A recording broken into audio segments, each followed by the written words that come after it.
miles southwest of the field. There is one 5 miles in diameter.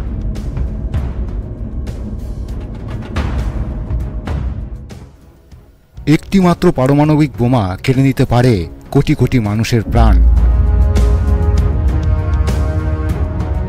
বিষাক্ত করে দিতে পারে সমস্ত পৃথিবীর বায়ুমণ্ডলকে। না বন্ধুরা, এটা কোনো হলিউড মুভির গল্প নয়, বরং বাস্তবেই পাওয়া গেছে পারমাণবিক বোমা বিস্ফোরণের ভয়াবহতার প্রমাণ। সারা পৃথিবীর টেকনোলজির উন্নতির সাথে সাথেই পারমাণবিক বোমাগুলোর শক্তিও বৃদ্ধি পেয়েছে অনেক গুণ। একটানা 2 বছর ধরে চলা রাশিয়া ইউক্রেন যুদ্ধ হোক বা আমেরিকা এবং রাশিয়ার কোল্ড ওয়ার, যে কোনো মুহূর্তে রূপ নিতে পারে এক ভয়াবহ পারমাণবিক যুদ্ধে। সত্যি সত্যি কি পৃথিবীবাসী এক ভয়াবহ বিধ্বংসী পারমাণবিক যুদ্ধের সাক্ষী হতে চলেছে?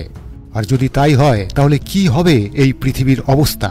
একদিকে যেমন টানা 2 বছর ধরে চলে আসছে রাশিয়া ইউক্রেন যুদ্ধ, অন্যদিকে ইসরায়েল এবং ফিলিস্তিন, এর মধ্যে আবার ইরানও জড়িয়ে পড়েছে এই যুদ্ধে।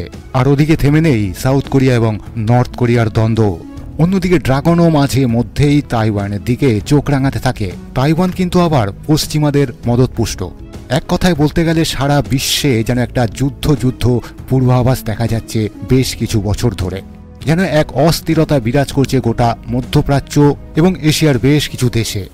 এহেন অবস্থায় আমেরিকার সঙ্গে যে কোনো সময় যুদ্ধে নেমে যেতে পারে রাশিয়া এবং চীন।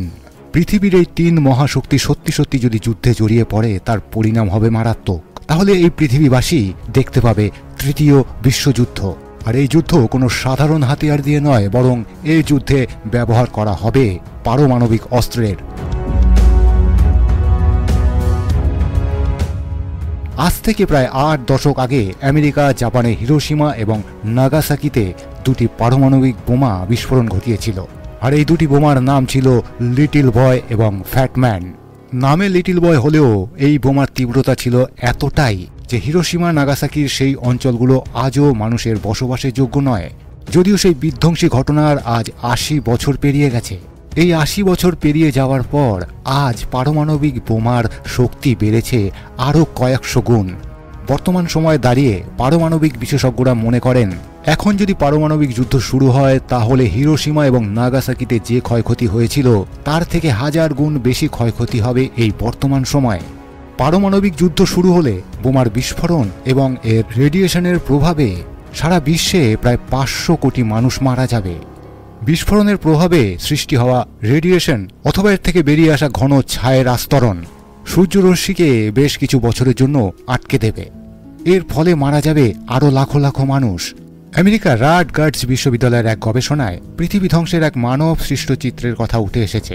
নেচার ফুড নামের এক সাময়িকীতে এই গবেষণার ফলাফল প্রকাশ করা হয়েছে। বিজ্ঞানীদের গবেষণায় পারমাণবিক যুদ্ধে সৃষ্টি হওয়া 6টি সম্ভাব্য পরিণতি প্রকাশ পেয়েছে। গবেষণায় এটা বলা হয়েছে, যদি আমেরিকা এবং রাশিয়ার পারমাণবিক যুদ্ধ হয় তাহলে এই পৃথিবীর পরিণতি হবে খুব ভয়ঙ্কর। কারণ এই যুদ্ধে পৃথিবীর অধিকাংশ মানুষ নিশ্চিহ্ন হয়ে যাবে। পৃথিবীর 2টি সুপার পাওয়ারের মধ্যে পারমাণবিক যুদ্ধের 3 থেকে 4 বছরের মধ্যে বিশ্বে খাদ্য উৎপাদন 90% কমে যাবে। পারমাণবিক বোমা বিস্ফোরণ হলে বিস্ফোরণের সৃষ্ট ছাই এবং ধুলোবালির মাত্রা হিসেব করে আনুমানিক এই তথ্য তুলে ধরেছেন বিশেষজ্ঞরা। গবেষণার কাজে আমেরিকার ন্যাশনাল সেন্টার ফর অ্যাটমসফিয়ারিক রিসার্চের আবহাওয়ার পূর্বাভাস টেকনোলজির ব্যবহার করেন তারা। এর মাধ্যমে বায়ুমণ্ডলের সাথে শস্য উৎপাদনের সমৃদ্ধতা যাচাই করে বিশ্বের শস্য উৎপাদনের এক আনুমানিক চিত্র তুলে ধরেন বিজ্ঞানীরা। তারা মনে করেন, অপেক্ষাকৃত কোনো ছোট মাত্রার পারমাণবিক যুদ্ধ বৈশ্বিক খাদ্য উৎপাদনে ধ্বংসাত্মক পরিণামের জন্য যথেষ্ট। শুধুমাত্র ভারত এবং পাকিস্তানের মধ্যে পারমাণবিক যুদ্ধ শুরু হলে সারা বিশ্বের খাদ্য উৎপাদন 5% কমে যাবে। আমেরিকা দাবি করে বিগত 1 বছরে চীন তাদের পারমাণবিক অস্ত্র ভাণ্ডার উল্লেখযোগ্যভাবে বাড়িয়েছে। মার্কিন প্রতিরক্ষা দপ্তর পেন্টাগনের বার্ষিক প্রতিবেদনে জানানো হয়েছে, চীনের কাছে 500 ওয়ারহেড রয়েছে।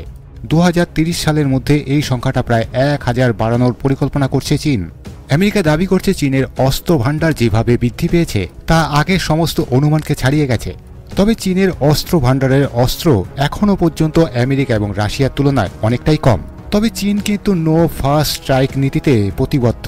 একটি তথ্য অনুযায়ী রাশিয়ার কাছে এই মুহূর্তে প্রায় 5889টি ওয়ারহেড নিউক্লিয়ার অস্ত্র রয়েছে। আমেরিকার কাছে রয়েছে 5244টি। বিশেষজ্ঞরা মনে করেন, যদি পারমাণবিক যুদ্ধ সত্যিই শুরু হয় তাহলে মৃত্যু মিছিল দেখবে এই সারা বিশ্ব। বোমা বিস্ফোরণের পরেও যারা জীবিত থাকবে পরবর্তীতে তারা রেডিয়েশনের প্রভাবে মারা পড়বে। তবে বন্ধুরা, কোন কোন দেশ এই পারমাণবিক যুদ্ধে জড়িয়ে পড়বে সেটা কিন্তু এখনো পরিষ্কার নয়। তবে বিশেষজ্ঞরা মনে করেন সারা পৃথিবী জুড়ে এই মুহূর্তে যতগুলো পারমাণবিক বোমা রয়েছে পৃথিবী ধ্বংস করার জন্য যথেষ্ট। কোনো এক সময় মার্কিন প্রেসিডেন্ট রিগেন খুব দামি একটা কথা বলেছিলেন, পারমাণবিক যুদ্ধ যদি সত্যি সত্যি শুরু হয় তাহলে কোনো দেশ কিন্তু জয়ী হতে পারবে না। তাই কখনোই আমাদের পারমাণবিক যুদ্ধের কথা ভাবাও উচিত নয়। তো বন্ধুরা, পারমাণবিক শক্তিধর দেশগুলো কিন্তু এটা ভালোভাবেই জানে যে পারমাণবিক যুদ্ধের পরিণাম কি ভয়ঙ্কর হতে পারে। এরপরেও যদি কোনো দেশ পারমাণবিক যুদ্ধের কথা ভাবে বা পারমাণবিক যুদ্ধ করতে চায়, সেটা হবে মানব অধিকার উল্লঙ্ঘন। তো এই বিষয়ে আপনাদের কি মতামত কমেন্ট বক্সে কমেন্ট করে অবশ্যই জানাবেন। ভালো লাগলে লাইক এবং শেয়ার করবেন। আরও এরকম ভিডিও দেখতে চাইলে চ্যানেলটিকে সাবস্ক্রাইব করে পাশের বেল আইকনটি টিপে রাখুন। আগামী দিনে আপলোড করা সমস্ত ভিডিওর নোটিফিকেশন পৌঁছে যাবে আপনাদের কাছে সবার আগে। আবার দেখা হচ্ছে পরের ভিডিওতে। সবাই ভালো থাকবেন, সুস্থ থাকবেন। আজকের মতো সকলকে বিদায় জানাচ্ছি। নমস্কার।